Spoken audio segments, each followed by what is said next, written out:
Welcome to Remake, Remodel, a music podcast that discusses current and older music while deep diving into the themes and trends within these spaces. I'm David, aka Stranded, run Double Phantom Records. I'm joined by my co-host Drew, who just released music under Yellow Bulb. Drew, is your external mix off for this episode, as opposed to our Halloween episode? I know, right? I have checked and checked again. So I think we're back to basics for this one, David. I don't know what a seasonal effect would be for November, but Yeah, I was maybe going to we say just need the sound of carving something the like Thanksgiving turkey or something. effects would Yeah, be right. some kind of public gathering where everyone's eating together or something like Yeah, that. exactly. I'll put in some ambient crowd noise. Okay, there we behind go. it. Yeah, I was going to Yeah. say a nice dining scene for everyone here for our Thanksgiving. Exactly.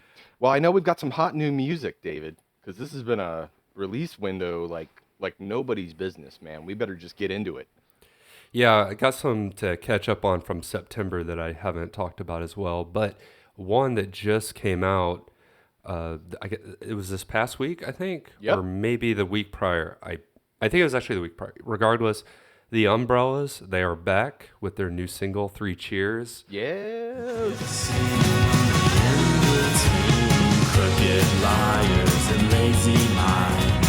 It's pastiche behind the times, molding us like plasticine. Wash rags soaked in gasoline. The parades of parade. San Francisco's Umbrellas on Slumberland in the US and Tough Love in the UK. The album is out next year, Jan 26. And if you had heard their first album that came out in 2021, they are pushing ahead with their Pastels-esque songwriting. This band loves Sarah Records, Cherry Red, Oh, you yep, know, yep. Flying Nun, all the good stuff. Maybe a little bit of beat happening thrown in there, but I'm excited. The debut was one of my favorites 2 years ago, so David, excited about them coming back. I gotta say, this single, man, is really reading. It's got a little bit of an orange juice thing to me, like more like the albums and less like the singles. But that being said, I really like it. It's just got this real catchy pleasantness to it. Hmm. This is going to be a great one for right at the top of the next year. I just know it. This is going to be primely timed, I know. But glad to have the single out now. Don't get me wrong. Um, is this going to be I apologize. Is this going to be the first Umbrellas release on Tough Love? I think that they did. I think the first one got a UK release Okay. on that too, because Cool. Tough Love has a lot of that connection to those To the California bands. Yeah. So, Yeah. mhm. Well, But Drew, what's your next one? let me take us to Vancouver, Canada, with the Cosmetics, their new release. We'll talk about Pillow Talk today, but their album's called Baby.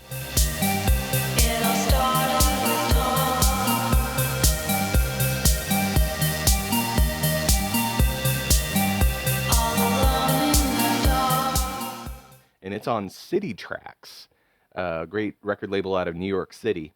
I love this LP, David. This is classic stuff. If you're not familiar with Cosmetics, they originally had a wave of Italo disco leaning singles around the time that I would vaguely say is contemporary of Blank Dogs and some of the stuff that was going on around that time. Would you say around like 2010, David?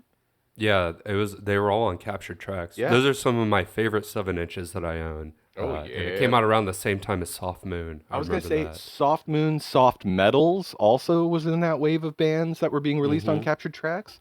Soft Metals were a little more Italo, a little more Yep.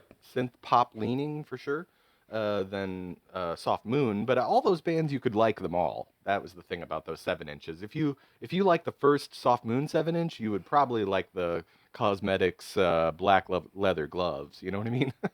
Oh yeah. But anyhow, their new album just as good. It was like they never went. It's like they never disappeared. It was honestly when I heard it, I was like, this is like hanging out with an old friend who's playing a really wonderful bunch of music for you that you've never heard before, but is all very familiar. Well, that's the thing. When you sent it to me, like, "Hey, have you checked out the new Cosmetics?" I was like, "Oh, I had no idea that they were back." So I was very excited to dive into them again. It's a great record. I'm really stoked about it. I gotta say, when you mentioned the next pick to me, it also had a similar wave of nostalgia in my mind of thinking about a different time in my record collecting. What's your next pick, David? Yeah, so Woods put out an album at the end of September called Perennial, which is on Woodist, of course, What is? their Yep. record label.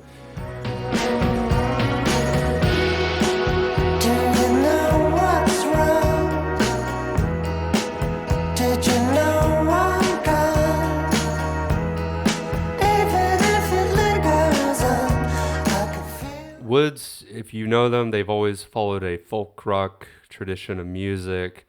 But the thing is, this new album, they've kind of upped the ante on the production and making it really lush and dreamy. You've got some mellotrons, some ethereal guitars and pedal steels, but also I think the drums sound really good. Like there's kind of some dust on them, so it makes them almost like everything's a little bit through a tube amp, a little bit.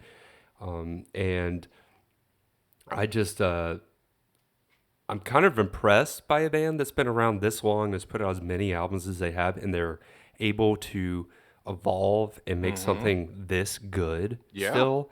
Jarvis Timonier, the guitarist, he produced and mixed it. And basically, I think all of it was recorded remotely, and they would just send it to him, and then he wow. would work it out. But again, I think we need to, and this is kind of the point of this podcast on some minor level, is like giving props to bands that have been continuously working, and their mid to later stuff is still as important as what they came out into the scene with, you know? And I think this new Woods album called Perennial is a good representation of that. Oh, absolutely. This podcast is a subtle attempt at exploring what indie and related genres, how they grow over time, how they grow and expand, how the bands within them change and grow. And this album's a pretty interesting little microcosm of that in some ways. I will say, just as like a really random personal aside, just as you pointed out to me, I should listen to it and listen to the drums. And the drums do sound really good. I'm actually a little surprised that they dissected the recording in such a way, and we're still able to get like a pretty warm, classic drum sound, like a very nice, warm, very It's a very present warm album. drum sound. Like I really do believe that you could put this, it is really not too far off from like production values that you would get on a broadcast album or something. Yeah. Honestly, like it does have that kind of feel in my opinion. But kind from an of- American tradition. of American, sorts. yeah. It kind of spoke to the timelessness that I kind of feel like from some of the War on Drugs stuff, where that War on Drugs record, despite being produced by a modern producer, a lot of the War on Drugs stuff could sit very comfortably in many other eras of music. It's not Definitely. it's not such a giant jump away in certain ways. So there's something kind of amazing when you can actually synthesize something that timeless. Because very little is actually timeless. Let's be Yeah. brutally honest. Truly, Most truly. records are of their time, and not always in a bad way. I don't mean that in a bad way. But And actually, to that point, your next one, I feel like could have been recorded in the 80s as well. There is a kind of an evergreen nature to how this band approaches their I music. 100% agree. And that my next one is going to be Onyon. We're going to talk about the song Egg Machine. And the cows are standing there too, and it keeps on the other end will not bother anyone. This record in general is awesome, David. I loved the other single, Alien Alien, but this song is just so fun, and it's so post-punk, and it's so interesting. But you're right, in a lot of ways, there's not anything going on here that couldn't have been recorded in the 80s for sure. There's something very kind of early, mid-fi, I wouldn't call it early post-punk vibes, because those bands kind of have a certain kind of cinematic quality to me, and this kind of feels more like what you would have heard in 1981. So more to the second wave of post-punk kind of stuff. But I love this record, David. This is going to be top 10 for me for sure. This is another Trouble in Mind. They knocked it out of the park kind of thing.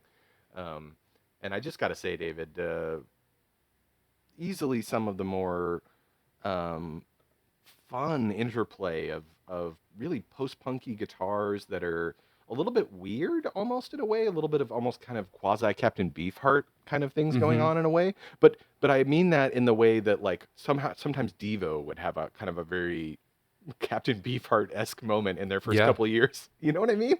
Yeah. Yeah. No, I Yeah. do know what you mean. And did you mention they're from Leipzig? I don't know if I did, but I gotta say, certainly the most fascinating band I've heard from Leipzig in the last 10 years, for sure. I'm gonna go ahead and just throw that superlative out there. Yeah. And it's funny you mentioned Devo because my next one, it actually kind of gives me, there's a little bit of Devo-esque elements in the instrumentation, I feel like. Oh, for And sure. What is your next pick, David? Screensaver, they have a new album out on Upset the Rhythm. Upset the Rhythm. And the song that I would be referencing is The Guilt.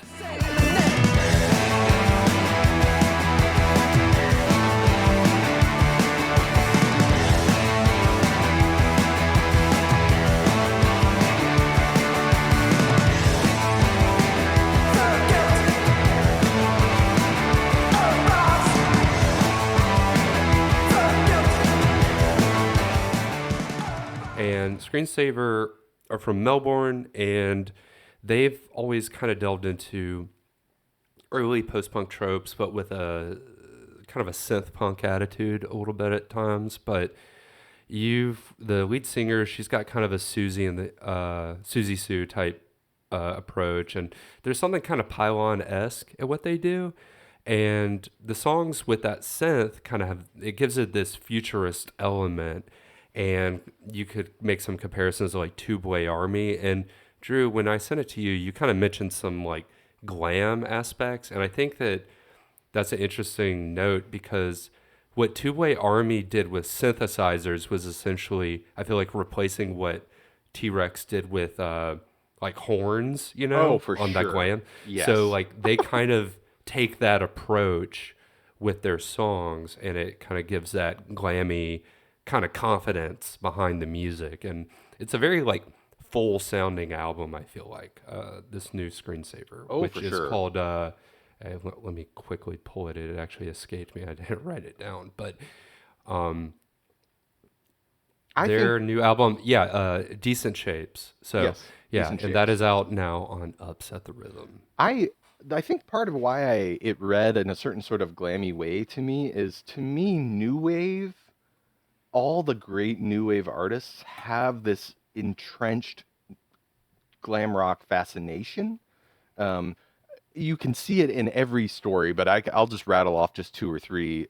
Human League are so painfully glam rock on so many levels. Like their obsessions by even starting a band really were like craft work and glam rock.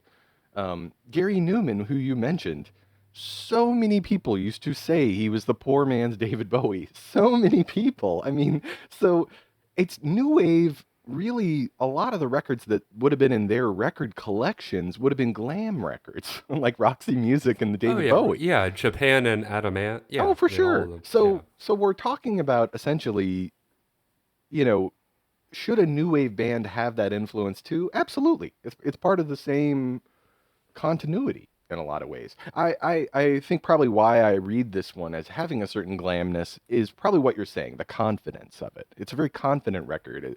It has a boldness to it that's very fun. And definitely you can feel the feeling of a full band on the record. It very much feels like a Mm-hmm. band itself, not some kind of two-person collaboration or something like that. So very cool, Definitely. very cool. Well, Drew, take us back to the Bay Area. Yeah, got to go back to the States here, back to Oakland, and just say the great Blue Ocean. I picked their song Ode, but Fertile State is the new LP on Slumberland.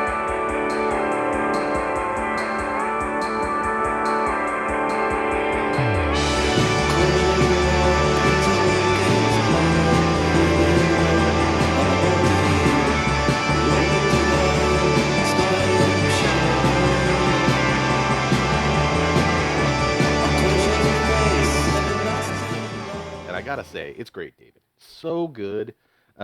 Yes, if you like other Slumberland stuff, we could rattle off some fuzzy reference points and it would probably all work. But one point that I think you made that I really liked, because I hadn't heard, I think it was you that said this to me, is there's almost a little bit of like a flying saucer attack. Like it's a little more out there than the average Slumberland. Yeah, it's a pretty noisy record. Right? Right? And they actually, they reference Flying Saucer Attack and Disco Inferno. Disco Inferno, yeah. That's those are another one I two would really say. cool reference points, honestly. Yeah. It's certainly one of the more, it's pushing the more fuzzed extreme of that side of the sound. But if you're into all those things, I would say maybe even like some of the more like cacophony kind of elements of like pre-shoegaze, My Bloody Valentine, when they were just so fuzzed out and chimed out that they were like noisy, like it was to the point of being noisy. Kind of like in they kind of harken back to more of the classic, a lot of records actually, or a lot of people reference this record, but they really don't quite get it. But I think this record does get it, which is the Psycho Candy thing. It's being so noisy while still being really catchy. Yeah. A lot of there people, are songs underneath, that's the whole attitude. It's like, yes, it's loud and hazy, but at the end of the day, these are written songs. And then also to kind of poke the bear a little bit on the opposite end of what you're saying, a lot of records that reference Psycho Candy are just pop records with a little bit of extra fuzz on top. Psycho Candy is an experimental record too. And I think this record is experimental in a certain sort of a sense too. So really cool stuff, man. When I heard it, I was like, man, they're just nailing it this year. They're totally nailing it. But shall we jump the pond for our next pick, David? Yep, to Cambridge. And this album is very Cambridge-y. It's very kind of, there's something heady and sophisticated about this next one. Would you say this is a collegiate record, David? Maybe for a master's student. That's what I would say. Okay, master's level. Wow, okay. So this album is No Fixed Point in Space by Modern Nature on Bella Union. Mm-hmm.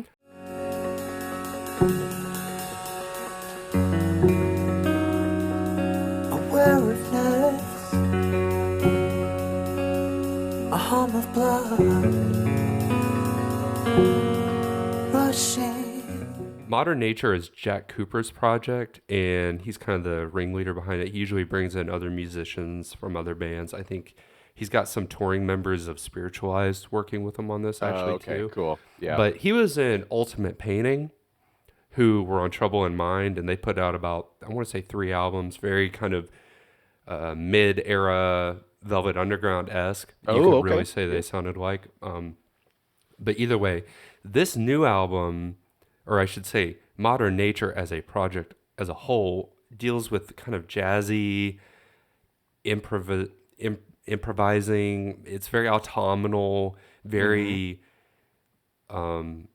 rural sounding, honestly. And you get some kind of comparisons to Spirit of Eden by Talk Talk.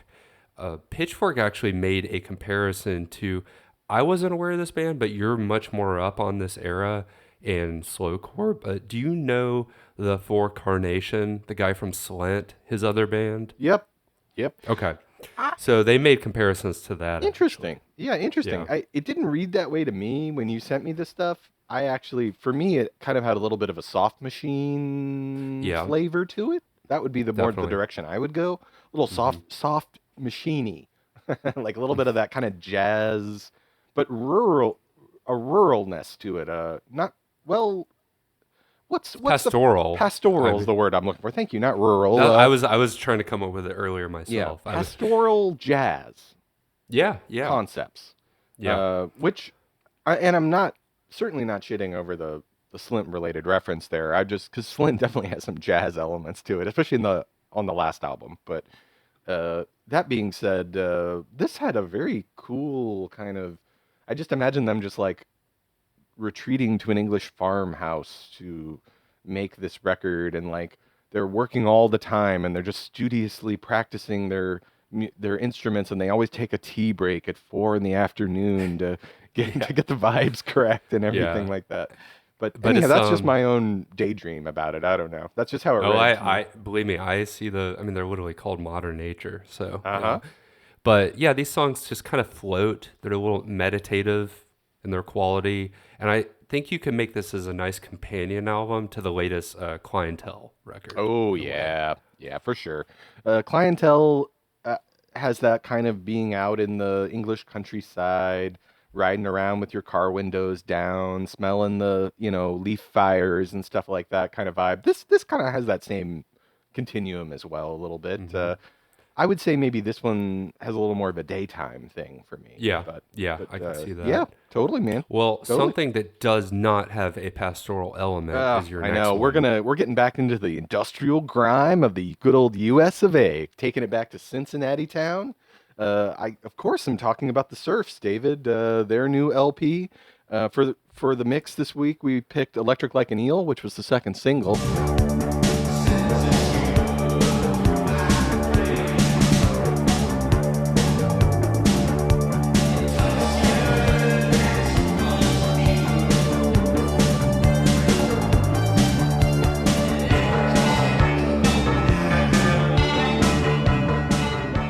This is, of course, also on Trouble in Mind as well. They have been nailing it to the wall this year. I will say several of my favorite records are on Trouble in Mind. So this I had to get as well. I really loved the single. Classic, a little bit industrial, a little bit synth punk. They kind of roll it all together into a nice little, ball of goodness. The reason I picked this single specifically is I just like the kind of dirgy, almost kind of post Bowie, post Berlin era like grime of this one a little bit more. But all the song, I mean, I honestly feel like this record's great, David. I'm super stoked on it. Yeah, yeah, and they're a mainstay of that scene, and like Feel It Records Mm-hmm. members are in the Dren and Crime of Passing, Uh-huh. I always say it wrong. Why do I do that? Crime Even though of that, Passing yeah, Crime of Passing. and So Corker as well. yeah, yeah. So Yeah. it's an ecosystem up there in Cincinnati. Oh, for So sure. And here's the thing, I'm a fan. It is what it is. But I will say, using my little ability to put a bug in people's ear, I have had a lot of positive feedback about this record. A lot hmm of my acquaintances and friends have mentioned it and enjoyed it. So more power to it, Serfs. More power to it. You guys really put together a record for this time and place. I'll put it that way. For me, as a hmm person that listens to a lot of industrial leaning stuff, this is just a nice little addition into the pot. So I'm into it.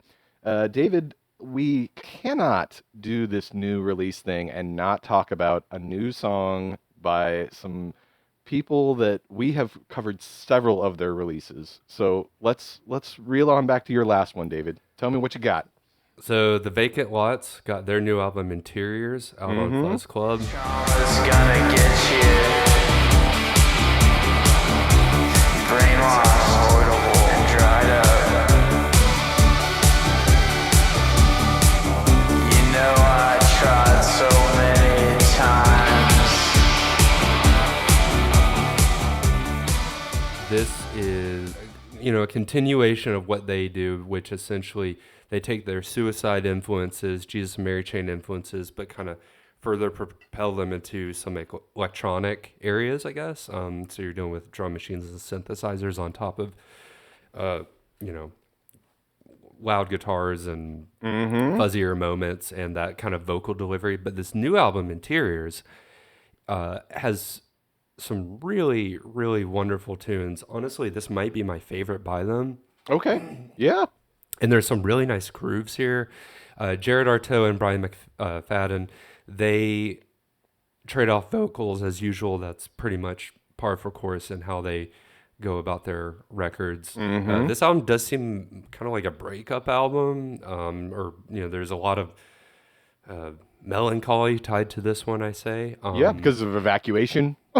yeah, exactly. I mean, An end game. every song here has some allusions to something being Yeah. lost, I would say.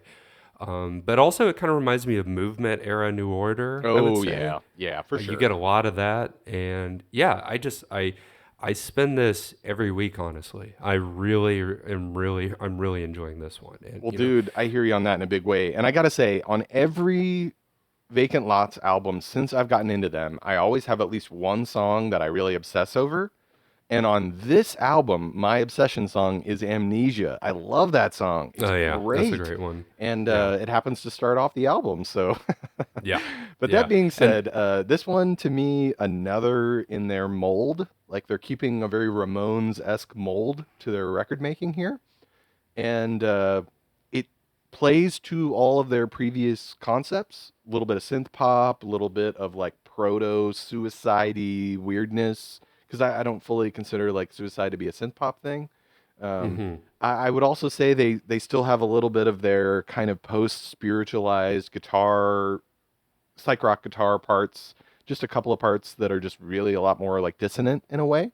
Yeah. And then of course they end on Damaged Goods. And that's like Yeah. a real dirgy, Berlin era Bowie kind of thump to it. Oh yeah, that's one of the highlights on the album. Oh, in my for sure. opinion. There's a reason it's a single for sure.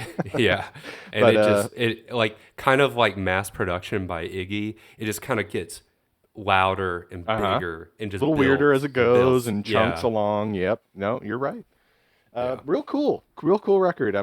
It was a nice little thing to throw into the mix here too. I feel like I've been jamming a lot of like cool post-punk kind of leaning stuff at the end of the summer and through the fall. So this kind of played on into it. Well, David, this is as reasonable a time as any to kind of segue into the main conversation for the day because Jared's going to feature pretty, relatively speaking, into the latter part of that conversation quite a bit. But today we're going to talk about, essentially, we're going to do our first interview. And what we want to do is we want to do an interview with, we want to do a series of interviews with people who have made albums. And we want to talk about two aspects of that because those are the two topics we talk about the most on our podcast. We're going to talk about record crafting and we're going to talk about songwriting. And today, David, since you just recently put out the Stranded album Velvet Trace on Gray Market Records, we're going to start out with an interview about you. But we need to reel it on back to the beginning of Stranded, David. We gotta pick your brain a little bit and like go for some of the fuzzier details. Let's try to like tell this a little more like a story in a way for people. And Okay. let's try to start from the beginning though. Stranded has been around as you for a little bit of time now, David. Mm-hmm. What date would you put the starting point of Stranded recordings for you personally? It would have been. I was probably 29. I'm 35 now. I was living in Nashville, Uh-huh. and I literally just told myself, because I hadn't made music on my own properly since Roman Photos. We were up to 2011. Is that when we I stopped? believe that's Drew? correct. Yeah. Okay. So basically it was almost an exercise of saying, I want to make music and I want to release it by the time I'm 30. And I somehow willed myself and made that happen. Yeah. Well, okay, so for On a people- label I liked. Like, let's be very clear. Yeah. You can release records and music on any for sure. platform, but for someone to actually put it out. Yes. So For people that have now heard the new Stranded album but have not heard the original dance singles like Celine's, how would you describe those dance singles? What do they say to you? Like, So a lot of, to make this interesting, and I hope interesting for our listeners, I'm going to try and just tie into all the music that we like and make it still part of our podcast because for I don't sure. want to. Yeah, I don't want to make it so self-centered. I no, like no, talking no, no. about other people's I music. genuinely did want to know Yeah. the story of this band and how does it tie into what it is we talk about here? With Roman Photos, obviously we followed a lot of downtown New York, Z Records, Mutant Disco, DFA, Factory Records stylings. Like that was very important to where we were kind of picking up as reference points. And early Stranded, the 12 inches, I would say, were kind of a continuation of that interest for me. So at the time, I was still referencing a lot of DFA, mainly Juan McLean was probably the main reference point in my mind. Okay, Juan McLean. Arthur Russell, that would be a big one. So anything that he did disco related, that was something I was thinking of. Are we talking about Dinosaur, or what are we talking about here? What's that? Are we talking about Dinosaur, or are we talking about... Yeah, Dinosaur, and in particular, what's that song that Arthur Russell does where, it's like, tell you, Loose Joints, the Loose Joints. Loose Joints. Stuff. Yeah, totally. Yeah. So that was the Loose Joints stuff in particular really stuck out in my head. And also, I was really inspired by all the stuff that was happening out of Vancouver with house music. So like Mood Hut is a big one. So like Jack J. Yep. Looking Forward to You. That was a big influence. Thank you for bringing up the house part of this, David, because I was going to have to try to draw that out of you a little bit. It feels like when I remember the first time you sent me the first couple of songs that were going to be your next thing, that it really did hit me that you had heard a lot more modern house music in the interim. That was the biggest influence. I mean, that was the stuff I was most excited about that was happening at the time in my life. So all that stuff coming out of Vancouver was a huge influence. And also there was some more experimental stuff, like ambient stuff, like Coton. Do you know him? Dylan Cotton, Coton? yeah. Cotton. Yeah. He's out of Edmonton, but he released his records on, let's see, I feel like it was another Vancouver-based label. And either way, I loved his stuff, and I still do.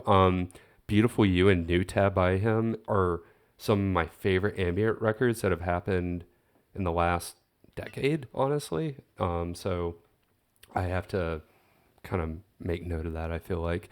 But either way, stuff like that was a huge influence. Moody Man is like ever present to me. Yeah.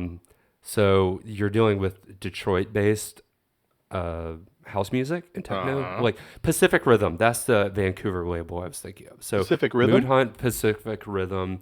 They touched on some of these Vancouver-based artists. But yeah, that was a big influence. And then the Detroit stuff, like Theo Parrish, Moody Man, and then Ron Trent is he from Chicago? I can't ever remember, but either way, he's Chicago, but he's got the ties to Detroit producers as well.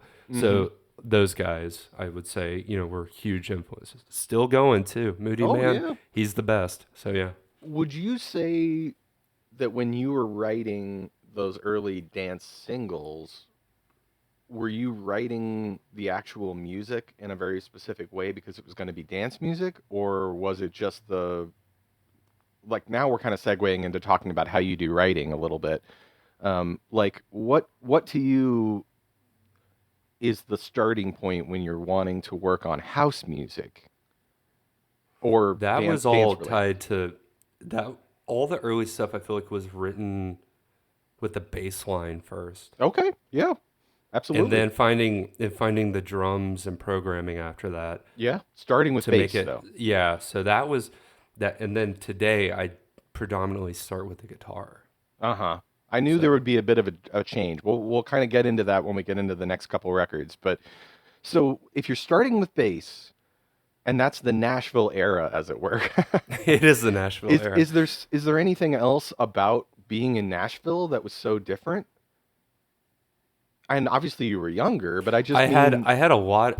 So there's a park up there that's an old airfield, and basically I would go there twice a day with my dogs to walk them, and essentially I would have like an hour's time each time I went out there to just really listen to music.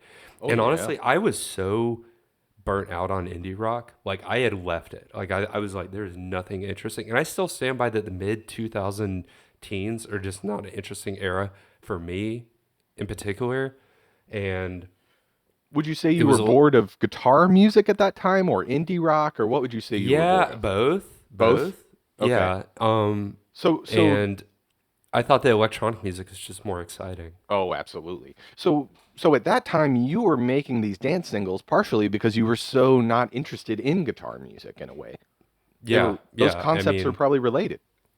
yeah, and that was, indie rock had moved into like a pretty glossy, Poptimism had really made it stand. It just, it wasn't until later when these newer bands that we talk about on this podcast had really started coming up where I was like, Yep. okay, this is interesting. Like, there's some cool stuff The happening wave going on. hadn't hit yet. Yeah, You were kind of dealing with this different set of scenarios. So you're in Nashville. You've kind of got this experience where you've given yourself so much time in your personal life where you've got a little bit of a musical college happening where you're constantly listening to new records and you're constantly absorbing more music, it sounds like, with your block of time. So now that you've got all this new music coming in the door into your brain, um, is there anything about this scenario in Nashville because you're starting to write EPs? hmm What about writing an EP do you find that's a little bit different than writing an album? Well, and also I was DJing a lot at the time Okay, too, that's another and factor for sure. So were you and hearing a lot of songs while you were DJing too? I'm sorry. Were you hearing a lot of new music while you were DJing as well?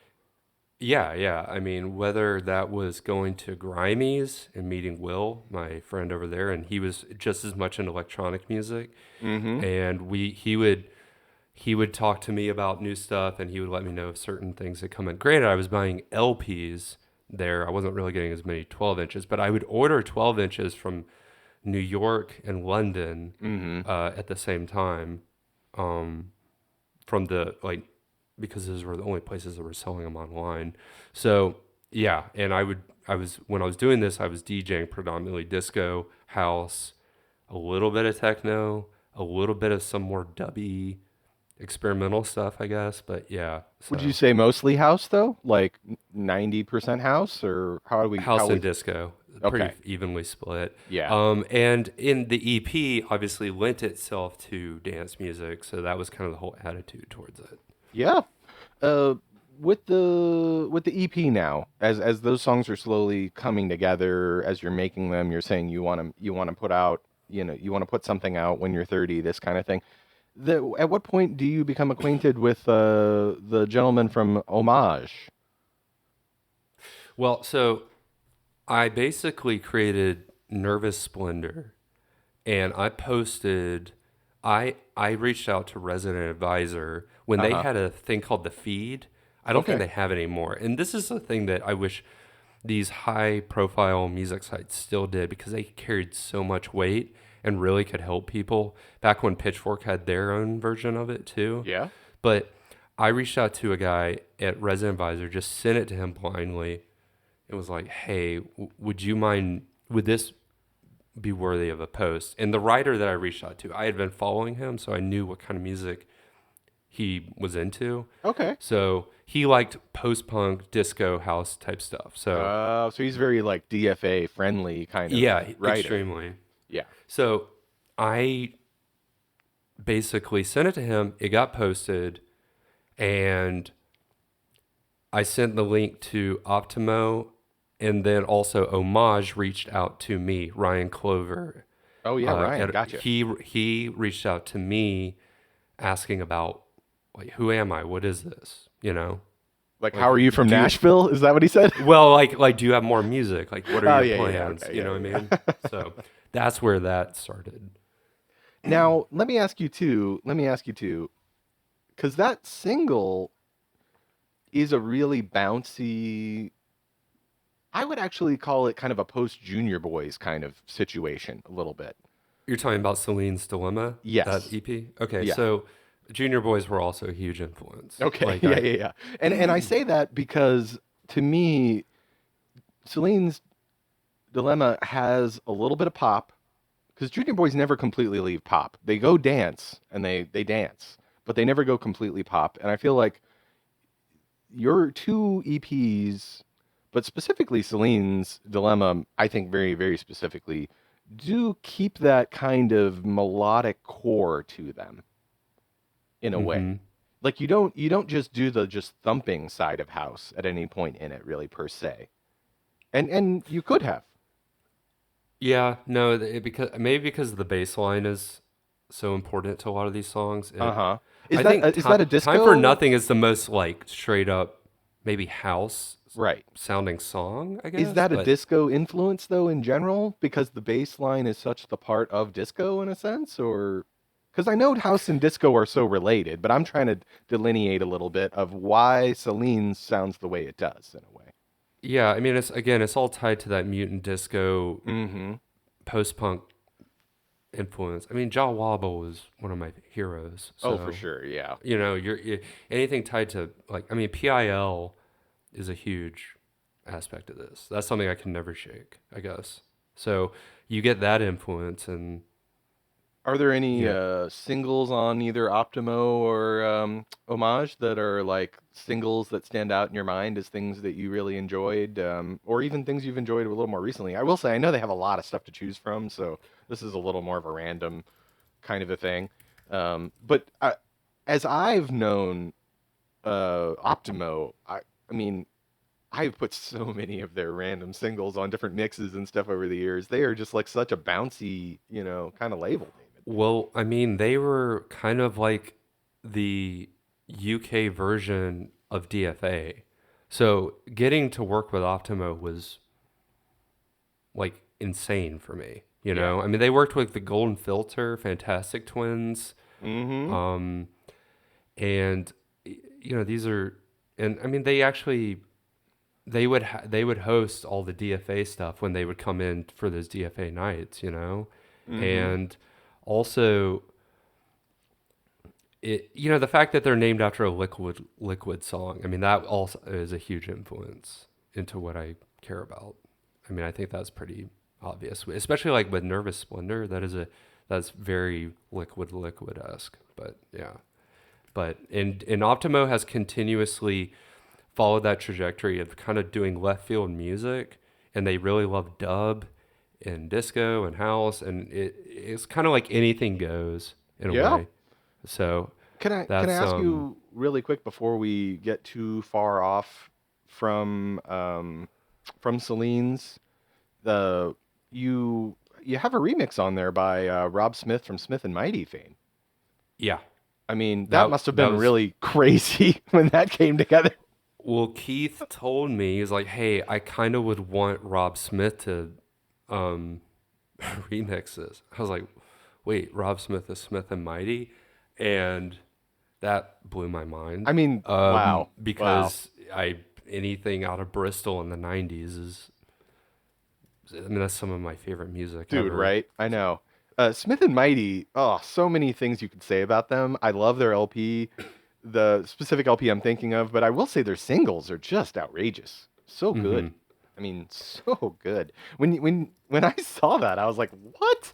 What's Yeah, going on and here? Who's I who's think a doing the month remix?" after my release, they got re-released their early singles, the Ashley Road Sessions, which was on that would have been on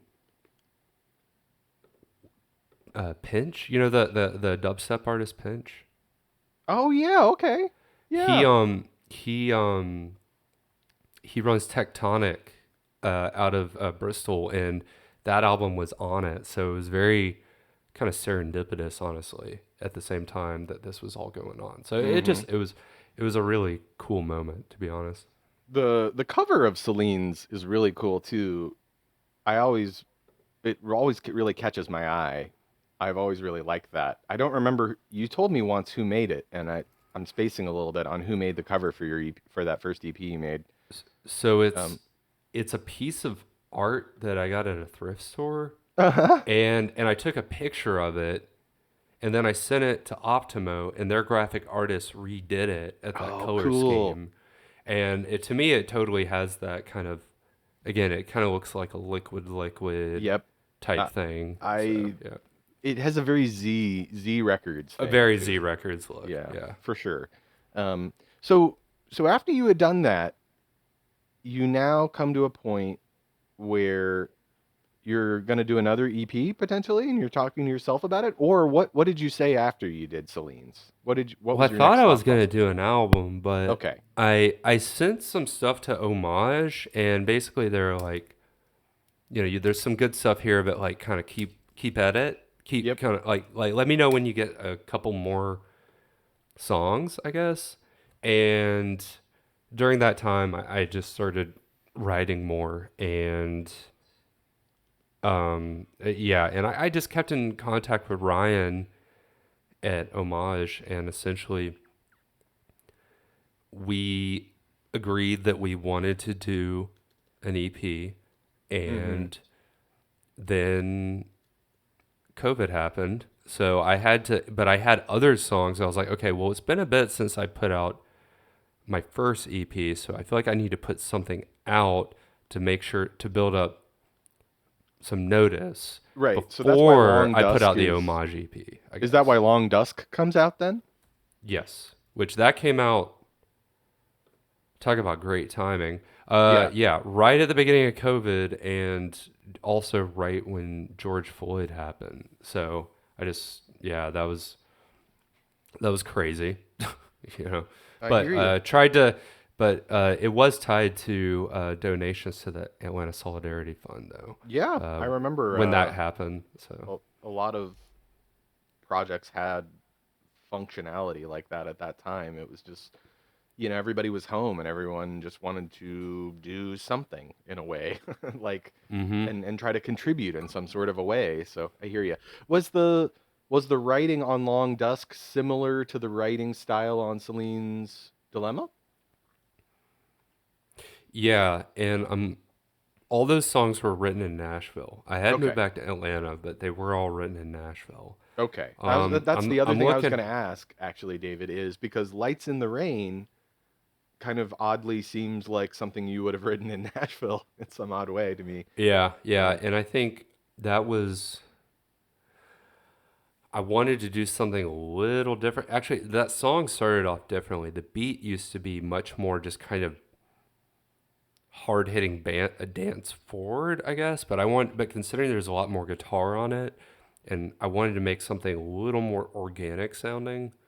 So that song's got a bunch of different samples on the drums, pulling it together. And so then you've got the collection that's going to be Post Meridian. yeah, And those songs, have you written the basic roots of them in Nashville and then finished them in Atlanta, or are they Atlanta songs?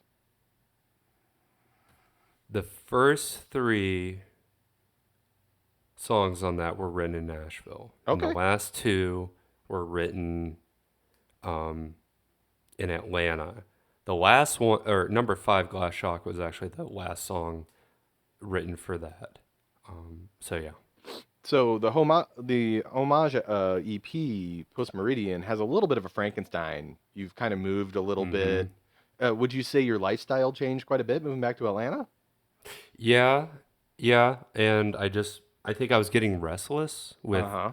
creatively, and that's where you get um, these detours, I guess. For sure, for sure. So you've been back to Atlanta. This has come out. Post Meridian, bounces around the blogosphere of, COVID era. So there's actually like people that are paying attention and all this other random stuff. Uh, and at what point do you say to yourself, okay, well, I'm gonna start working on an album?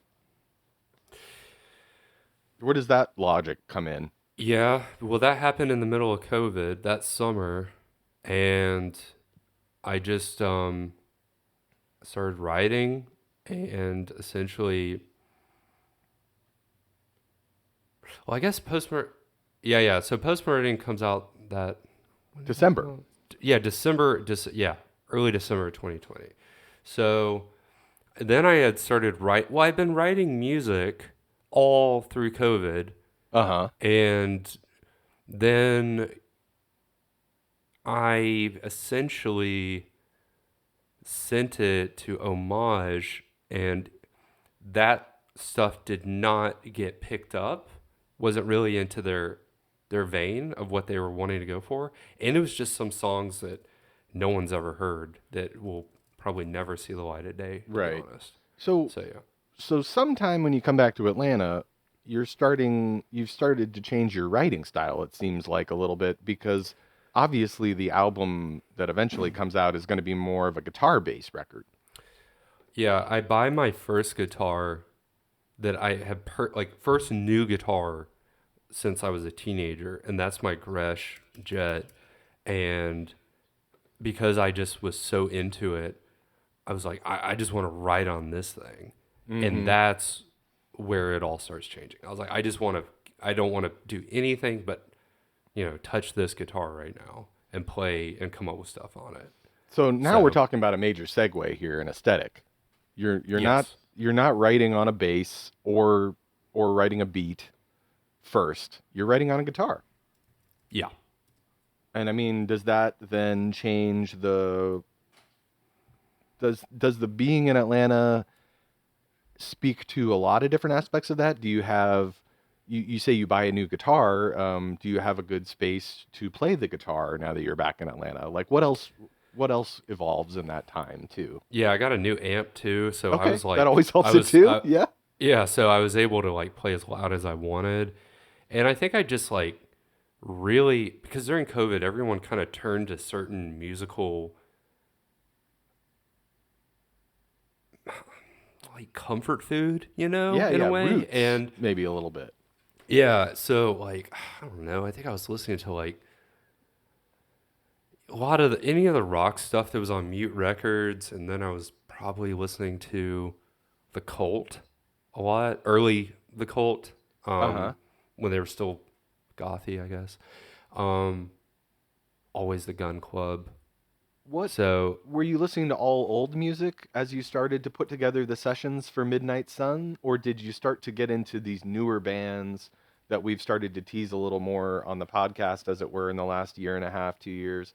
It seems like the first couple of really big conversations you started sending me newer albums, it kind of felt like, at least from my own perspective, like it was happening more and more around the following summer, the summer of 2021. You were like, "Hey, have you heard this random like rock band that I had never heard of?" Because yeah, I yeah. was somewhat out of indie Honestly, rock music too at that time. so what was actually the first starting point of indie music coming back to me was actually getting into more Americana and Uh huh. cosmic country stuff. So this would have been me first discovering Rose City Band Rose City Band. Mm-hmm. and Scott Hirsch, who is in Court and Spark with MC Taylor of His Golden Messenger. And Mm-hmm. basically, Scott Hirsch, his solo stuff is also kind of a little all over the map. He deals with some like soulful dubby stuff, and then he deals with just kind of cosmic Americana, I guess. So that stuff was really on my brain too, because I thought it was like really cool sounding spacey music. I And that was the first stuff. Okay, because that makes a lot of sense to me. When I look at Midnight Sun and I think of like Backcountry and Wayward Haunted, I definitely think of a certain kind of spaciness that you kind of impart into those songs. A little bit of like the what we maybe would call the big horizons, the wide horizons kind of sounds. Uh, Yeah. interesting, interesting. So you've come into Midnight Sun. You're starting to work on those songs. Those tracks all have guitar on them, do they not? Other than maybe one? It seems like that record just No, they all goes do. They all all in do. on I'm looking guitar. at it right. Yeah, they all do. Yeah. Yeah. Um, the whole time you had a lot of time to work on that record because that's like a classic kind of COVID era record in a sense. Um, can I ask though, so was the attitude in general changing, your attitude in general changing about what your end result was going to be? Like, did you know you were going to make this as present it as more of a rock album as opposed to your dance singles?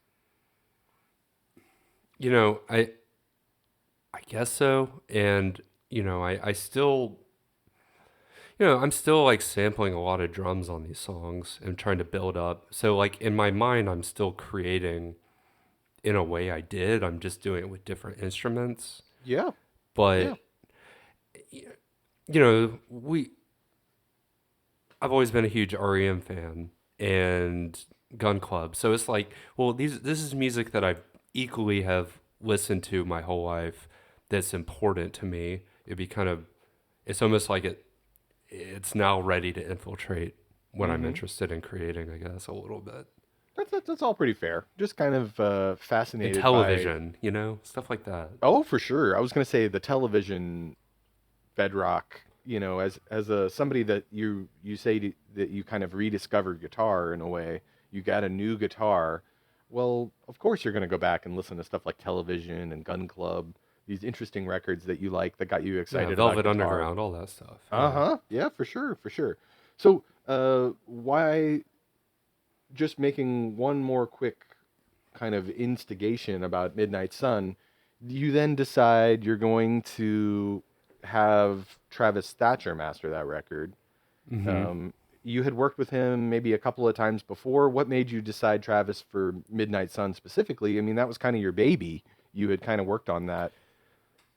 Yeah, he's obviously worked with Omni, Mm-hmm. and you and I have both known Travis Thatcher for a while, so it's like it's kind of good. Again, it's like kind of returning to stuff that Yeah. and Yeah. Kind of and circling the and you wagons trust, a little bit. yeah, and you kind of trust Yeah. what he would do, and that was kind of the idea. I mean, he was the perfect fit for it for sure. I totally see what you're saying with Omni. It's like, you were trying to make your own kind of post-punk leaning kind of guitar record, so why not kind of thing. I totally hear you. So now Stranded has built up. You finally made your first album. You've kind of come up to a plateau, as it were, finally. You know what I mean? You finally climbed up. Yeah. What was your thought process about what you were going to do next for Stranded? Because I know it's not an immediate jump to move to the next album. What was your thought process in general? Were you thinking about maybe doing some dance music again, or did that never occur? No, not at all. Again, I wanted to write songs and I wanted to write it on guitar.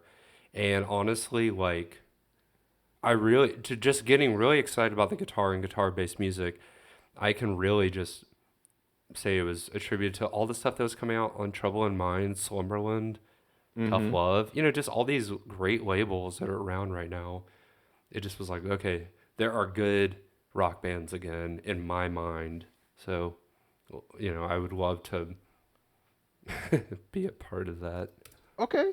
So now kind of segueing into talking about Velvet Trace, because honestly, that's a record that you obviously put a lot of work and time into and worked with a whole producer and other things. Let's talk about, to compare, since you've talked a little bit about Midnight Sun, moving to Velvet Trace, what was to become Velvet Trace, how different would you say those experiences probably were? Where you were calling the shots 100% on Midnight Sun, and now you're working with Jared Artaud from the Vacant Lots to produce a whole album. Yeah, and see, the thing is, all these songs is like some of these exist back from Nashville, the earliest versions of them. So that's another thing, is like some of these were written right before it was produced and mixed. Some were written a year before. Some were written in some capacity, 3 years before. So that's another weird thing about this album, to be honest. And essentially, I DM'd Jared and just asked him to listen to it, and he's like, well, they need a lot of work on mixing and producing. And I was like, that's fine. I don't care. Like, I said, do what you want with them. Literally, here are the bones of them. Here's the general structure. Like, it's the classic primal scream to Andrew Weatherall, fucking destroy it. Do what you want with it. And that's what I wanted him to do. Because when I first came across Vacant Lots, I immediately was like, okay, they're tapping into a lot of things that I know I love, and we probably share a lot of similar appreciations on. That's the kind of person I would want to look after my record, and that's where I sent 11 songs to him. Actually, I sent 12, Okay. but obviously 10 ended up on this album. So, and some we'll just kind of move on from them, and then some is just like, I think we're coming out with a central idea here, a through line through these songs. Mm-hmm. What had Jared worked on specifically at that point where you were like, oh man, I really want a little bit of that mana? It seems like he's so prolific with his productions. Like you could really, Well, the Vacant Lots stuff, Mhm. obviously. their records specifically. Alan Vega, him working on Mutator, Yeah. that was pretty essential to it. And then like as we were right before I approached him, I saw that he was producing the Black Doldrums record, which I was already into the first singles that were coming out. So I was just kind of really stoked about what he had done and his place with current rock music. Oh, that Black Doldrums record is totally killer, and I totally could see the sonic overlap between Velvet Trace and that for sure. Like I totally see what you're saying about the mana on that one. It seems to me like you are working with this outside producer. He's willing to push the extreme a little bit more on the tracks, maybe a little push you Definitely. out of your comfort zone, maybe a little bit. Yeah, Jared definitely pushed these into the. Uh-huh. It's kind of like what they did to Definitely Maybe. I'm sure the needles were all in red. Uh-huh. Like there's no question that these things were just blown, and yeah, and it was at first. I remember the first time I heard the mix was like, wow, yeah, okay, we're not in Kansas anymore for sure. Yeah. with some of these. So yeah. Well, it's that classic thing where you make something and it's in your head, and Yeah. then you give it to someone else, and then when they give it back to you, it's almost like shocking. It's like shock Oh yeah, therapy. yeah. No, it was a whiplash effect at first. I Uh-huh. was like, okay, I need to digest this for a moment. Yeah. What to you was the most difficult song on Velvet Trace to complete? What was the hardest one to get done? Because usually there's at least one song where like you're like, I like it, but it's not quite what I wanted, or what for what on this record, because so many things were so changed, was actually like something that you remember having some difficulty with. Well, songs that have existed in some, so like, Mm-hmm. okay, Burnt Offerings, that came to in some form or fashion existed when I first moved back to Atlanta, and I had no vocals for it. I just had the instrumental, and I was like, and the instrumental was a little thinner, to put it mildly, and I was like, I like this, but I have no idea what to do with this. And then like right before I sent this stuff to Jared, I added some new guitar on it, more of the squelchy guitar, and I was like, okay, I see this now. And that was like inspired by what's his name, John McKeach? How do you say it? He was with Susie and the Banshees and I heard someone Magazine. once pronounce it as John McGoach, Yeah, but but I either don't know how way, to say it. That was just a huge. I was yeah. like, just do what he does. Get that kinda magazine nasty. style, like Yeah, and also just like when he was with Susie, like really make it atmospheric and kind of rough. And yeah, I did, that's when I was like, okay, I see it now. he is on the first two Susie albums, right? Yeah, the earliest stuff. That's yeah. what I believe. That's what I believed in my heart. So I just wanted to make sure I was correct Yeah. about that. And then like Leave No Trace, that's from Nashville. That actually used to sound like, that used to be actually like 6 minutes long. Like the song that you hear was like the first half. And then it went into this like sprawling, like techno freak out type thing. And that actually was in consideration for Optimo. Oh, But it was like, again, it sounded like a really crazy like rave tune at one point. I And can see the bass yeah. for it. Yeah, for What's sure. that? I can see the bass for that song going that Yeah. way. That's interesting. And also Awake, that was a consideration for Optimo too. But I redid it, changed the lyrics, did a bunch of stuff to it. I just kind of got But the earliest form of it was actually from all the way back in Nashville. But then when I started coming around to these things, I was like, oh, I think I know a way to make this song work now. So those songs in some forms were very difficult because Okay. they've just been sitting out there for so long. But I liked the bones of them, but I didn't know what to do with them, I guess. Would you say too that there was any song on here that you had a moment of like, I really love this song, but I don't know if I want this to be on this album? Or would you say overall, as you were kind of working with the set that you were working with, you were like, no, these could all be up on this record? Like, were there any that you were like, this is almost like an outlier that I don't know if I want to do, but maybe Jared was like, no, this is perfect, or I don't know. I'm just curious how much influence he had about that part of it, or Yeah. and like you said, So these kind of Broken all Circles lived. was created with not the initial submissions. Oh, okay.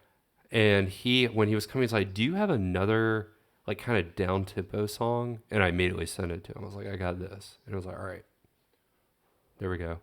So that one didn't quite sit with all the other ones in the same way. That's interesting. Initially, but it was created like around the same time as Hollow Morning. It was created around the same time as Aftermath. So it was like in that same writing period. Hanging Yeah. Pastures, all the same time. Yeah. Yeah. It's always interesting to see what kind of lives the songs lead as they're slowly being formed into this one mass. Because, sometimes a song starts in one format and goes into another. Sometimes you need to change a song just to fit it into the record in a way. Yeah. I mean, that definitely happens.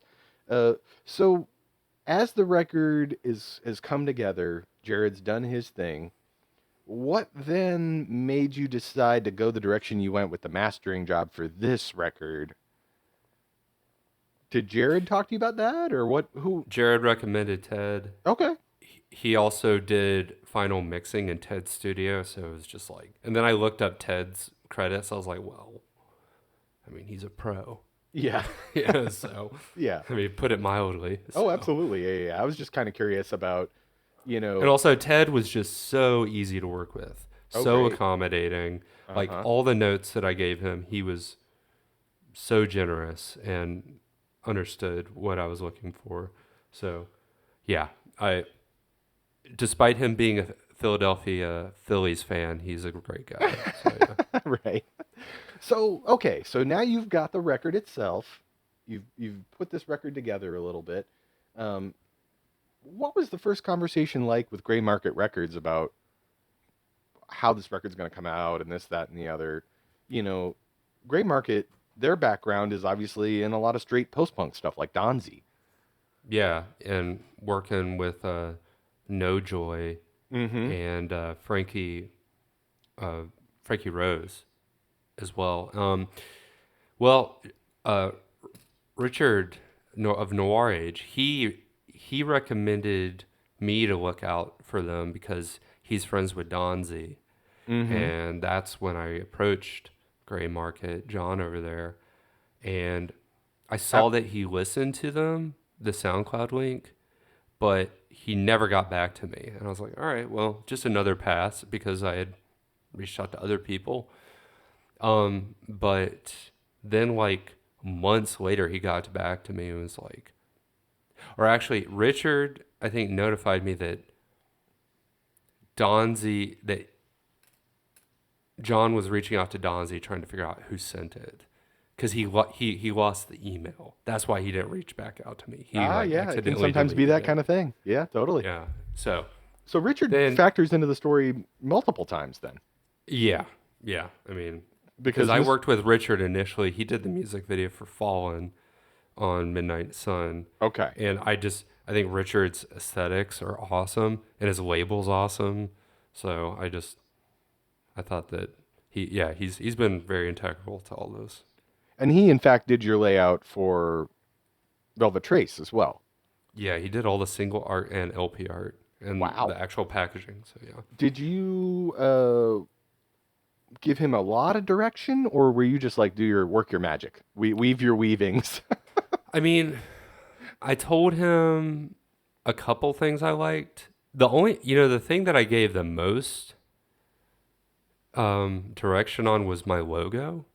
And that was strictly inspired by Die Brücke, the artist out of Dresden in the early 20th century, I should say. So just their stylings and a little bit of German expressionism, I guess. So, but other than that, I just said, I love your work. Go do it.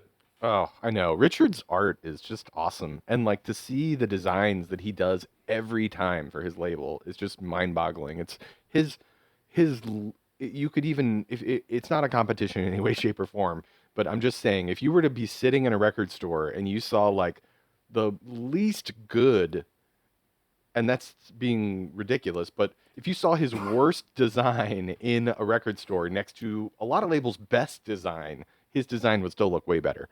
Oh yeah. Yeah. Way better. So he's just a fascinating choice for that, for sure. Did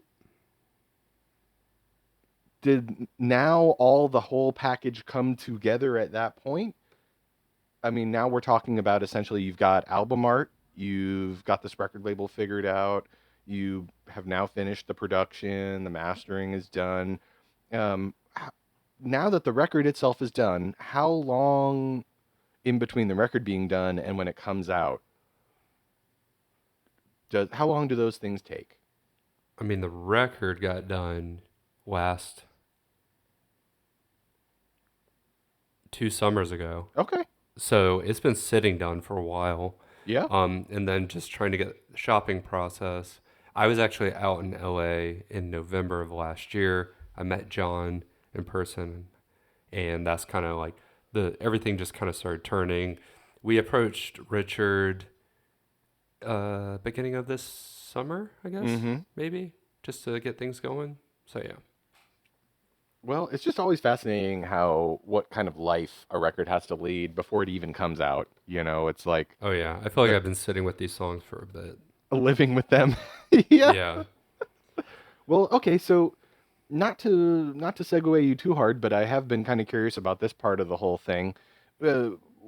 What kind of influence does running Double Phantom kind of play on all this kind of aspect? I mean, Double Phantom isn't necessarily a dance label. It's more of an indie rock, pro indie rock type label. Atlanta related, would you say, David? Is that fair? Yeah. Yeah, pretty much. Every people that are tied to it are tied to some form of Atlanta residence, I guess. Yeah. Yeah. So how does running that label affect Midnight Sun? How does it affect Velvet Trace? Your evolution?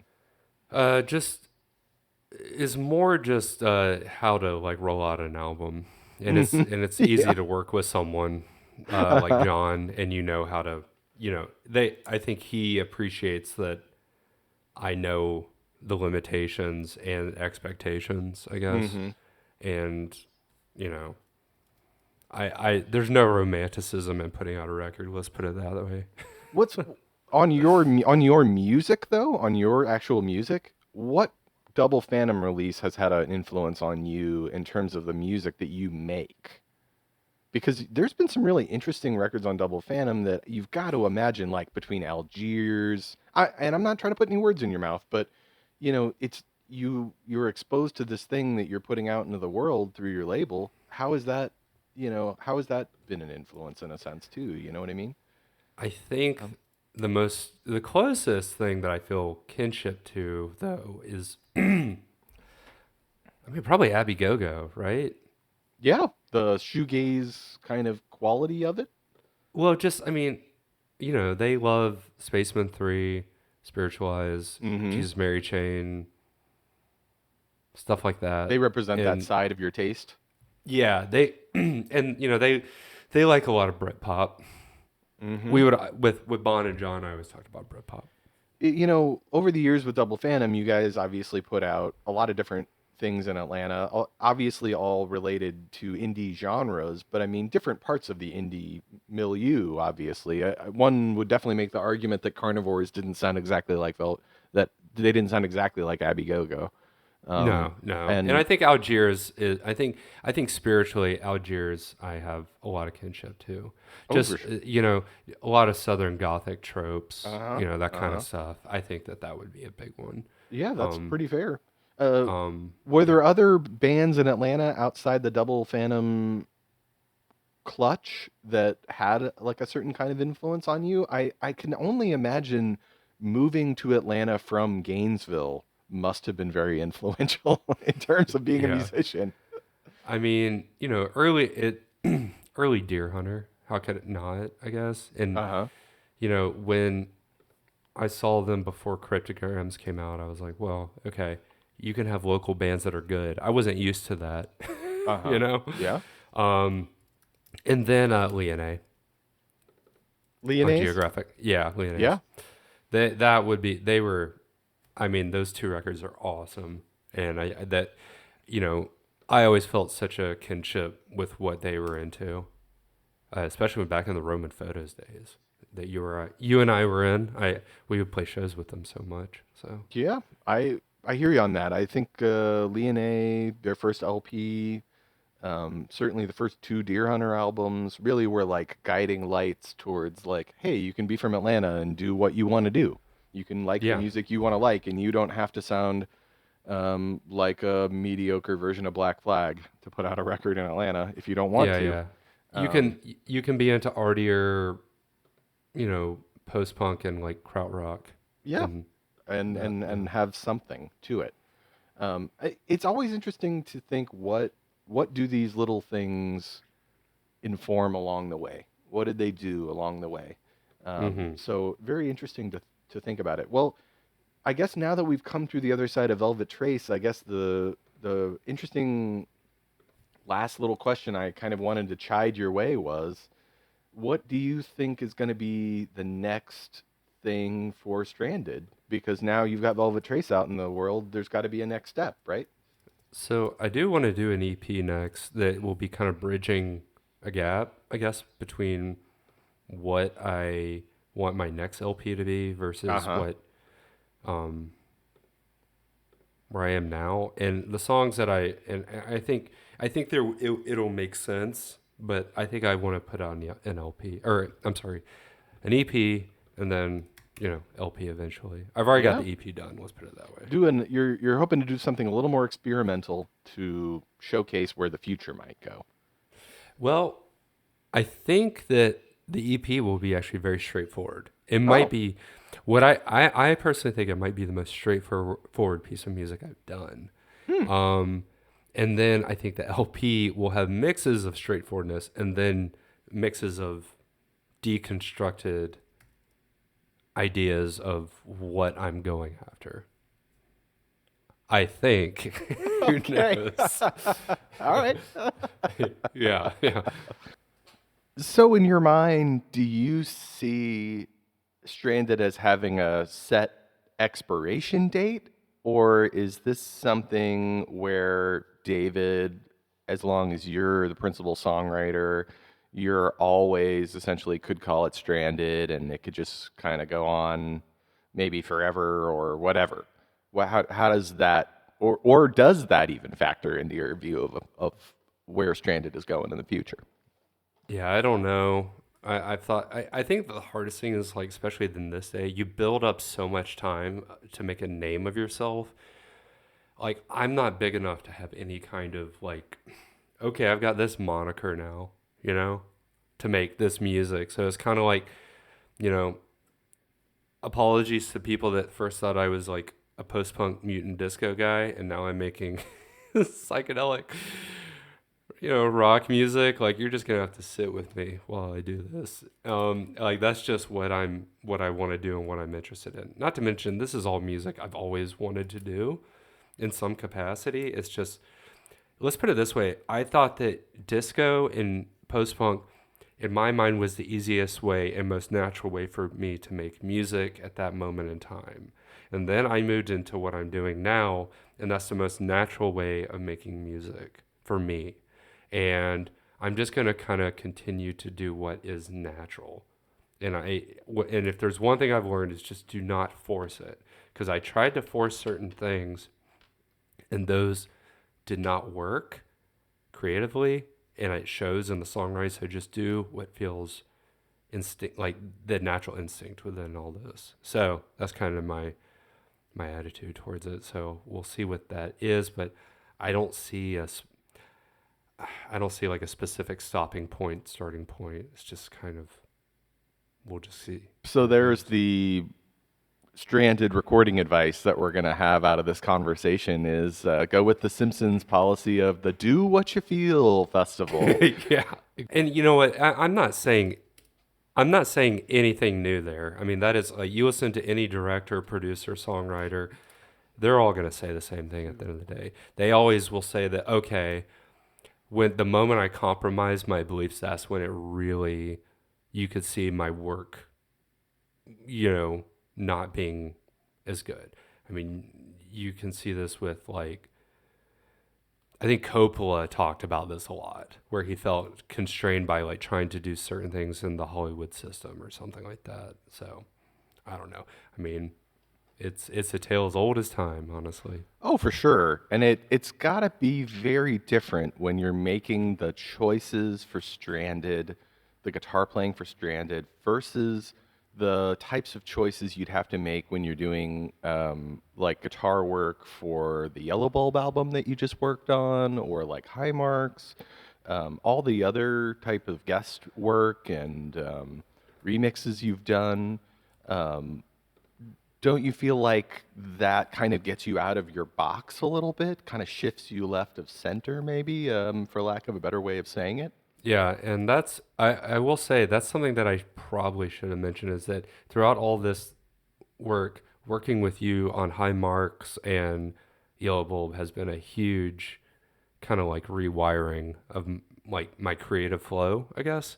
And especially as a guitarist, like I feel like I really get to dive into like the nastier, weirder elements when it comes to that stuff. And it, especially what your current Yellow Bulb release, that was like some of the most fun I've ever had working on a record. Well, I really asked of you so many different things than probably what you were doing on Stranded, for sure. It seems like there may have been, just a lot of sonic difference. Yeah. But the sonic difference in and of itself does dictate maybe a difference of approach, maybe something new. You're listening to different records as your, base camp to start from than you normally would be with Stranded. So I know what you mean. When I work on someone else's project, I feel like it puts me in this great place to really collaborate more so. I feel like it's way more of a two-way street in a sense. I know that's a little tangential, but I do think there's something to the idea of when you work outside your project, you really do get to get outside the lines a little bit. You know what I mean? Yeah, no, definitely. It's a nice release, but also I get very in my head about stuff, and sometimes I might want to burn my computer down. Yeah. Oh, I know that feeling all too well. I surely do. Well, David, I really appreciate this conversation about recording and being a musician. It's been really interesting to talk about the journey, for sure. I think it's always interesting to see the path everybody takes and how they get things done or they don't get things done. I really appreciate everything you had to say. I guess the next time we get together, it'll be our big end of the year list episode where we're doing all our best ofs. Yeah, gearing up for that. I'm still compiling my list. I think I've got some last minute people that are leapfrogging albums that I thought were my top of the year. So, as always. Oh yeah, you always get a bunch of stuff right at the end of the year. And this year was no exception, so I'm really looking forward to it. All right, David. Well, I'll see you next time on Remake and Remodel. See you, Drew.